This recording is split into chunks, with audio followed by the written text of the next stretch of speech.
recording. Okay, this is, I think, like our third business training for Wednesdays, and tonight we're going to talk about the ins and outs of incentives. We're going to talk about how and why to do them. We're going to talk about the importance of them. We're going to talk about what to avoid when you're doing them. We're going to talk about how to consider doing them and things like that. So there are quite a few things on this, and I want to hit on things for those who are brand new to this and those who have been doing it for a long time. My daughter's bringing me tea here. So we're going to talk about different levels of incentives and things like that. Thank you, dear. And how to use them to do a few things. So we're going to talk about incentives for the following purposes: maximizing growth. We're going to talk about honoring policies and procedures and doing them according to that. We're going to talk about how to do them to create energy. One thing to remember is that growth loves momentum, and incentives have the power to give us momentum. I will tell you that when I really decided to start hustling from executive to platinum, incentives were a major part of that. And what they did was they created a lot of momentum, and that's where growth happens. So incentives can be really great for that. They also can promote motivation, but we're going to talk about the difference between like motivation and not really the difference, but we're going to talk about how to make sure that you're promoting motivation with incentives and not entitlement or handicapping people. So a few things what not to do when you're doing incentives. Don't break Young Living's policies and procedures, and we're going to talk about that. Don't worry about what or how others are doing, because your team, your people, your business, your life is different. Don't offer an incentive without knowing what your goal is and doing that. A lot of times we'll get somebody and they're like, hey, I want to offer an incentive. What should I do? And we're like, what's the purpose of doing it? And they're like, I don't know. And we're like, well, and how do you know what you want to do if you don't know what the purpose of the incentive is? We don't want to incentivize artificial growth. We don't want to incentivize things that really won't promote growth on your team. We don't want to offer incentives in a way that devalues the company or the products. Okay, so we'll talk a little bit about that. We don't want to use incentives to create entitlement in people or to feed the poverty mindset. So along those last couple of ones that I talked about, let's talk about offering incentives to new members. This is for all of our new builders as well as our builders who have been building for a long time. This is what I want every new business builder to know. Anybody who's sharing Young Living at all, whether it's to build a business or just to help people with their health or anything, I want them to know that number one, you can provide up to a $25 value incentive for anybody purchasing a starter kit of 100 PV or more. So this is not a discount on a kit. So if you say like the kit's 165 and you say $25 off for $140 for the kit, that's against policies and procedures. We're not taking it off the price of the kit. The policies allow us to give something up to $25 in value, but not cash. So that means not PayPal or Venmo or cash back like that. You can do, from what I understand, an Amazon gift card. You can do an account credit on their Young Living account. You can do some other, like a gift or something like that. And that doesn't include educational resources. So like, for instance, the new member packet that I send to people, that's an extra incentive. And that doesn't get added into the $25 value because those are educational resources. So let's talk about the goal of doing an incentive for new members, for getting new members. Obviously, it's just to kind of reach out to those people who have been on the fence. Sometimes when I do that, I'll just all of a sudden get an influx of people who are saying, I've been wanting to join and get a starter kit for a year, for 2 years, for 6 months. And that's kind of just like that little oomph that they need to just finally do it. Some people will offer oils like as an incentive, like, get your starter kit and get a free oil. but I'm going to tell you in my experience, and maybe others have had a different experience with this. They already have so many oils that they don't know what to do with yet, that most people won't even care to have another oil onto the starter kit if they're getting the oils kit. So I haven't found that to be a very motivating incentive, but maybe some others have. An account credit has seemed to work really well. And it also, remember, account credits they count as OGB. So if you have a member and you put $25 and a $25 account credit on their account, when they redeem that does get added to your OGB, your total volume, when they utilize that. So sometimes it was really weird. Before we had free shipping on the 100 PV level, I would offer free shipping on their starter kit. And even though maybe a month or so before that, I did like a $20 back incentive or something like that, a $20 account credit. And I would get people who would jump on the free shipping thing, even though it was $8. So sometimes it's good to just kind of mix it up, and different people will see value in things differently.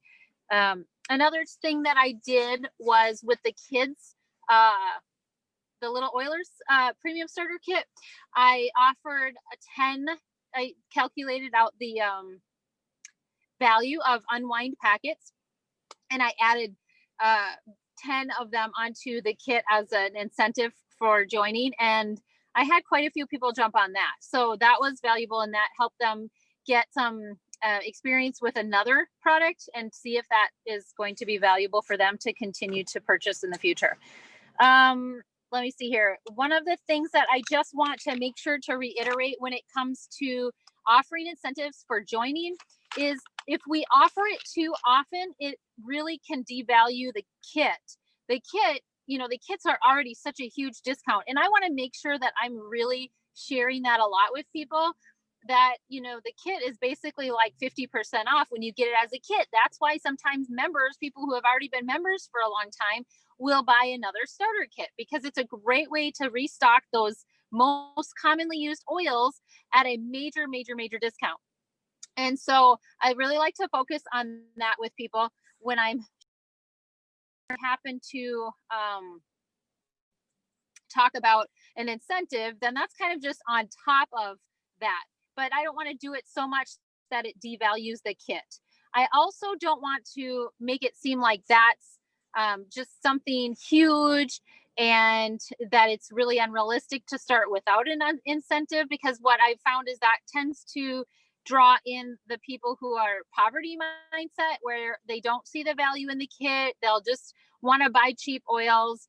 So maybe they'll jump on that to get the money back, and then they'll keep buying cheap oils or something, or just kind of not see the value enough in it to prioritize it in their budget or something like that. And so I don't want to attract people who don't yet see the value in the kit either.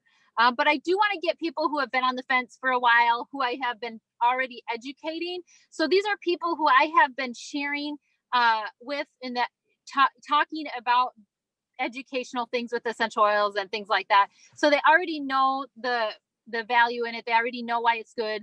They just kind of need something to get them over the fence with it. So that's what I use new member incentives for. Let's see here. Another incentive to think about is host incentives. And so this would be offering an incentive to somebody for hosting a class. And that could be an online, a virtual class, or it could be an in-person class. So it's just reaching out to people. They do not have to be members. They can be members. But whatever the case, you can offer an incentive for hosting a class, and really the sky's the limit here. You can decide how you want to do it. Sometimes, like if it's not somebody who has a starter kit yet, we might say, for hosting a class, we're going to give you this much back on your kit or something like that for hosting. But then also reminding them that they would get $50 for every person at their class that gets their own 100 PV starter kit as well. So, you've seen some things maybe like with some other businesses, the hostess with the mostess and stuff like that. Just some fun ideas for incentivizing people to just get their friends to show up to a class for you to teach, and stuff like that. So that's a fun one. Let's see here. Okay, I want to talk about incentivizing your existing members. So this can be whether you have just a few members or you have a huge team. This is where we kind of look at some more things like, what is the point of what we're doing here? So the first thing we have to look at, this lighting is horrible. Sorry, guys. I was going to go to a really cute coffee shop in I'm in Owasso. Anyway, it closed. They changed their hours on me, and so they closed early. So I'm on my car. Anyway, so what is your goal for offering an incentive for existing members? This is where people will kind of just like, I know I need to do an incentive, but what should I do? And we're like, well, what's your intention of doing it? And they're like, well, I don't know. So sometimes some of the things that we want to do an incentive for our team, there could be a need to increase OGV. Could it push you over a rank? And this is where you kind of need to analyze it and like, okay, well, if I'm going to offer something that's this much money, what is that rank advancement going to change my check? And does it kind of weigh it out there? I will tell you that there were times where I think I was at, like, for instance, I was at silver, or maybe I was just getting to gold. And I threw out a major incentive that I really could not afford at the time, but I knew it would pay off.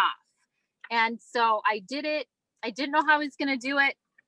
It worked out and it was totally worth it. So sometimes what I will say, I will be honest, because I'm just speaking from me personally. I struggled in the beginning. My family was not in a very good spot financially. So we could hardly afford my 50 PV order a month in the beginning. And then when it was up to 100 PV, that was really tough too. Even though we needed the products and everything, but it was really a challenge and we made it work. But when I started looking at and considering offering incentives for my team to help it grow and to create some momentum, I knew that it was necessary, but I didn't know exactly. I kind of went, you know what? I really need this money though for my bills. Like, this is why I'm doing that. I need the money for my bills. I need the money for my Young Living order and things like that. So I don't know if this helps anybody else, but I just want to say, coming from that perspective, sometimes I think we hear about like offering incentives for a team. We're like, but I just need the check. I needed the check to pay my bills and stuff. And I just want to encourage you that sometimes the more we plant, the more that will grow in this. And so, like, I know some people who have poured a lot of time and money into it in the very beginning, and they grew very fast, and they did well. And it was really just a good example of that kind of, reaping what you sow into it. And so sometimes, a lot of times, I know that it's not the case with everybody, but it really does do a lot of great things when it's done the right way and stuff. So that's why we're kind of talking about just really making sure that we're pinpointing the intention of it and things like that, and making sure that it does pay off. And sometimes, I will be honest, there were some things that I did, and I was like, I don't really know if this is going to pay off. But one of the main reasons why I found incentives to be valuable was for the momentum. And momentum is often overlooked in our business growth, but momentum, like I said, growth loves momentum. And so sometimes it's just keeping that momentum going. Again, we want to balance it. Like I talked about the entitlement thing. Sometimes, if we do things too much, people come to expect it. And I don't want to do that, because the products that we get are already such a fabulous deal, and they have so much value for what we get them for and things like that, that I don't want to discount that at all either. So anyway, another reason that you might run an incentive is to get people on essential rewards. So maybe you were really good at enrolling a few people, but then you're like, well, you know what? Nobody's on essential rewards. And so an incentive might just be something little that you use to help educate on the benefits of essential rewards. So it's not necessarily the product that you're giving or the prize that you're giving for the incentive. It's just using it to grab attention, to educate on something. Also, you can use incentives to encourage people to share Young Living. And so you might run an incentive that has something fun and gives you the opportunity to share about just how to get your referral link for the members that you have, and how they can use their referral link to help people join the community and come in and learn where we've got all the education going and things like that. So you're going to pinpoint your goal when you're running an incentive. And then once you've pinpointed the goal for it, you're going to assess the outcome if the incentive works. So you're going to pay attention to this, and you might have some that you go, yeah, maybe that was kind of a flop, but it's okay because that's how we learn, and that's okay. You can run it by your upline, your sponsor, whoever you feel like would maybe be able to advise you on that and say, do you think this would pay off? Can you help me look at this with another set of eyes and see if it'll pay off, if it'll help create that momentum or some energy? One thing I want to say though is I've seen groups run incentives and fun things like that for in places, whether it's like a Facebook group or something else in a team or group that's really, it doesn't have any energy. It's just kind of like there's really not a lot of interaction. And sometimes they've run an incentive just to really try to get the energy up. And I will say that it doesn't usually work. There has to be other things generating that energy into the group, whatever it is that's adding value or something like that, for an incentive to really be worth it and to achieve any of those goals. So if that's not going on, then I would just encourage you to talk to your mentor and say, like, what can we do to fuel some energy into this? If it's a Facebook group, maybe it's time to really just promote an upline group that does have energy and things like that going on, or something like that.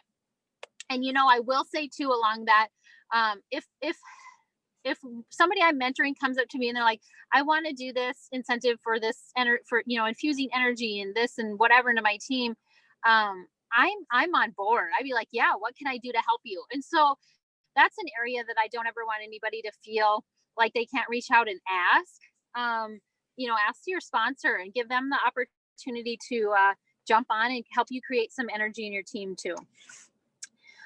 One thing I will say, having learned from experience the hard way, is if you're putting out an incentive, be sure that you have concrete parameters or boundaries on it. Sometimes if you're not sure how it's going to turn out, it might be worth your while to say, this is the incentive, this is the prize. If we have this number of people participating in that, and then for every amount of people after that, I might add on this or something. But you can put that parameter in there to say, like, because we want to say, like, well, this would be valuable if I ran this incentive for this much, if I had this many people participating. And that's okay. You can do that too, to make sure that it's worth your while. When you're thinking about what to do for the incentive, whether it's a prize or a service or something like that, money, a product, if you're not sure what it is, ask. I've done so many polls in Oily Friends, like, what's your favorite oil, or even just fun things like the thing that I did recently. It says, like, what 3 products could you not live without? I can get information from those to figure out what would motivate people the most by just listening to those kinds of things. So those can be really valuable tools as well, to just make sure that whatever you're doing for an incentive really pays off. Some people throw out something that they love, but everybody else is like, yeah, that's really not worth working for. I don't think. I don't really see the value in that. So just making sure that whatever the incentive is incentivizing enough and it's not a flop. How are we doing on time here? Oh, good. Okay, we're just about 20 minutes. I'm trying to keep it 20 minutes. The final tip before I take questions is, let's see here. Oh, right. Young Living does some really amazing incentives. Okay. Silverbound, Bridge to Gold, Level Up, like Young Living has them. And so it might be worth your while. It is worth your while to share those too, to teach and educate your members on those, educate yourself on them, educate others on them, achieve them, and then show your people that what you achieved. And when I posted the Bridge to Gold backpack, I'm pointing in the back because it's in the back. What a dork. But when I posted that, when we had earned that on my husband's Young Living account, it was really exciting for a lot of people to just kind of see it like that and see it in person. So go for them yourself and then share with your people when you do that. It's not bragging, it's exciting and it's inspiring for people. So that's just another great way to use incentives. You can use what Young Living already has. And so if you guys happen to have the book Propel, I'm going to show you what it looks like. So this is something we get from inspiredsharing.com, I think. Anyway, I love this workbook. I go back to it all of the time. There's a section in there that's called motivation versus inspiration. And it's just kind of thinking about, are you motivating? Are you inspiring? When we inspire people, we're generating action. So incentives should be based on action. A new member incentive is getting the kit. An incentive for builders is enrolling people. It's action. It's motivating them to do action. And one of the things that I like to remind people of is that when you're doing this, I know sometimes we think like, yes, I have a goal. I'm doing it for a goal. It's for me. And then you feel bad about that. But I want you to understand that, like, I will just say from my perspective, some of those things really draw out the best in people. When there were things that I was going for, like when Young Living was doing the going for the cruise and going for winning a year's supply of Ningxia Red and things like that, those motivate people like me and they pulled out the best in me. And so incentives are a really great way for you to also inspire people in that way by helping them see what they can do. Like when I threw out that raindrop reach to do 15 classes in 90 days, I'm seeing some people just do more than they thought they could do. They're like, oh, I thought I was too busy. I didn't realize and they're coming to me and they're saying, I actually did this many and I've never done that many before. And now I know that I could have been doing that many the whole time. So my favorite thing about incentives is, yes, there can be some growth for you and stuff, but when you grow, it usually means that other people are growing too. And so you're inspiring people that way and you're pulling out the best in them, which I love. So that's just my favorite reason to do incentives. So if you guys have any questions, let me know. Otherwise, that's all I have for you. I'm going to stop the recording. How do I do that?